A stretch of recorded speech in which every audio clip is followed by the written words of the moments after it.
নমস্কার বন্ধুরা, welcome back to our YouTube channel Aspirant Meet. তো বন্ধুরা, তোমরা জানো যে আমরা ইতিমধ্যে এসএসসি জিডি এক্সাম দিয়ে ফেলেছি। তো অনেকের মনে প্রশ্ন আসছে যে দাদা কবে অ্যান্সার কিটা দেবে। তো আমরা সবাই জানি যে আমাদের এক্সাম ইতিমধ্যে শেষ হয়েছে, প্রায় 5 থেকে 6 দিন হতে গেল, এখনও পর্যন্ত অ্যান্সার কি দিল না। তো আমি তোমাদের বলে রাখি যে অ্যান্সার কি দেবে মোটামুটি 7 থেকে 10 তারিখের বা 12 তারিখের মধ্যে অ্যান্সার কি তোমরা পেয়ে যাবে। এইবারে আমরা সবাই জানি এক্সামটা ইডিকিউইটি কন্ডাক্ট করিয়েছে। এক্সামের হলের পজিশান কী ছিল, কম্পিউটার বা মাউস বা কিবোর্ডের পজিশান কেমন ছিল, সত্যি একজন অ্যাসপিরেন্ট হয়ে এটা মেনে নেওয়া যায় না। সারা বছর পরিশ্রম করার পর যখন 1 ঘন্টার পরীক্ষাও যখন মানসিক শান্তির সাথে না দিতে পারি, তাহলে সত্যি এটা খুবই দুঃখজনক ব্যাপার। আরও অনেক কিছু ঘটনা ঘটেছে, বিভিন্ন জায়গায় বিভিন্ন দিকে অনেক রকম প্রশ্ন ফাঁসের কথা উঠে এসছে। তাই অনেকের মনেও হয়তো ভয়টা কাজ করছে, দাদা হয়তো কাট অফটা অনেক বেড়ে যাবে হয়তো। সত্যি বলতে আমি বিশেষ করে আমার পশ্চিমবঙ্গবাসী ভাইদের কথাই বলি যে আমাদের পশ্চিমবঙ্গে আশা করছি সেরকম কোনো প্রশ্ন ফাঁস হয়নি। ঠিক আছে, যেহেতু আমরা জানি যে এসএসসি জিডির মেরিট লিস্ট এলাকা ভিত্তিক বেরিয়ে থাকে, তো যেখানে প্রশ্ন ফাঁস হয়েছে সেখানকার এফেক্ট এখানে পড়বে বলে আমার মনে হয় না। আশা করছি কাট অফটা খুব হয়তো বাড়বে না, হয়তো আগের তুলনায় হয়তো 5 থেকে 6 নাম্বার হয়তো বাড়তে পারে, কারণ ভ্যাকান্সি এখন 25,000 আছে। ঠিক আছে, ভ্যাকান্সি এখনও ইনক্রিজের নোটিশ আসেনি। আগের বারে 2025 সালে এতদিন ভ্যাকান্সি ইনক্রিজের নোটিশ এসে গিয়েছিল, কিন্তু এখনও পর্যন্ত আসেনি। তবে ভ্যাকান্সিটা ইনক্রিজ করে যত সম্ভব আমার মনে হচ্ছে ভ্যাকান্সিটা ইনক্রিজ করে 35 থেকে 40,000 পর্যন্ত হতে পারে। তো ভ্যাকান্সি ইনক্রিজ করলে আমাদের কাট অফটাও অনেক কম যাবে। ঠিক আছে, তাই তোমরা কেউ চিন্তা করো না। যারা জেনারেল ডিস্ট্রিক্টে আছো,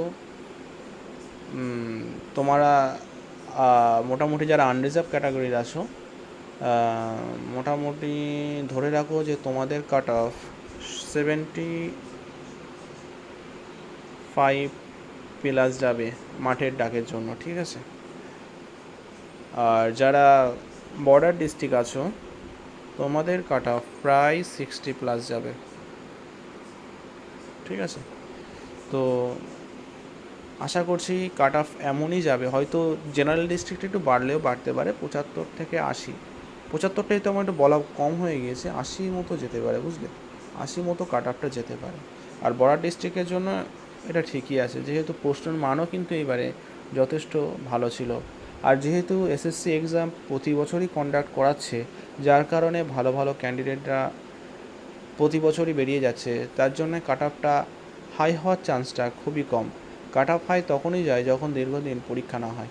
আমাদের এসএসসি জিডির পরীক্ষা যেহেতু প্রতি বছরই হচ্ছে, তাই কাট অফটা অতিরিক্ত হাই যাবে না।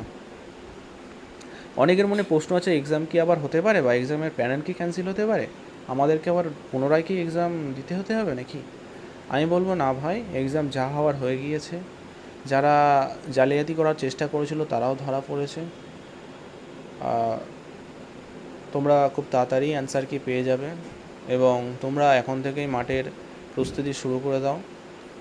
আর কাট অফ আমি অ্যানালাইসিস এখন কিছুই করব না, কারণ কাট অফটা এখন বলা সম্ভব না যতক্ষণ না আনসার কি আসছে। ঠিক আছে, আনসার কিটা আসলে তখন কাট অফটা বলা যাবে, একটু আন্দাজ করা যাবে যে তোমরা কেমন রেঞ্জের মধ্যে তোমার নাম্বার থাকলে তোমরা ফিজিক্যালের জন্য কোয়ালিফাই করতে পারো। কারণ ধরো অ্যান্সার কি বার হওয়ার 3 থেকে 3.5 মাস পরে পিএমটি পিইটির জন্য মেরিট লিস্টটা বার হয়, তো সেই লিস্টের জন্য তো অপেক্ষা করে বসে থাকলে হবে না, একটা আন্দাজ মতো করে যে আমরা এই নাম্বারে ডাক পেতে পারি। তো আমি ঠিক সময় হলে তোমাদেরকে বলে দেবো যে তোমরা এই নাম্বারের মধ্যে থাকলে তোমরা রানের জন্য প্রস্তুতি হও। তো ঠিক আছে, এতটুকুই ছিল ভিডিও। আর খুব তাড়াতাড়ি অ্যান্সার কি আসবে, মোটামুটি 7 থেকে 12 তারিখের মধ্যেই অ্যান্সার কি চলে আসবে। তো তোমরা ওয়েবসাইট ফলো রাখো, আশা করছি খুব তাড়াতাড়ি তোমরা অ্যান্সার কি পেয়ে যাবে। তো আজকে ছিল এতটুকু ভিডিওটা ভালো লাগলে লাইক করো, চ্যানেলটাকে সাবস্ক্রাইব করো এবং বন্ধুদের সাথে শেয়ার করে দিও। জয় হিন্দ, জয় ভারত, বন্দে মাতরম।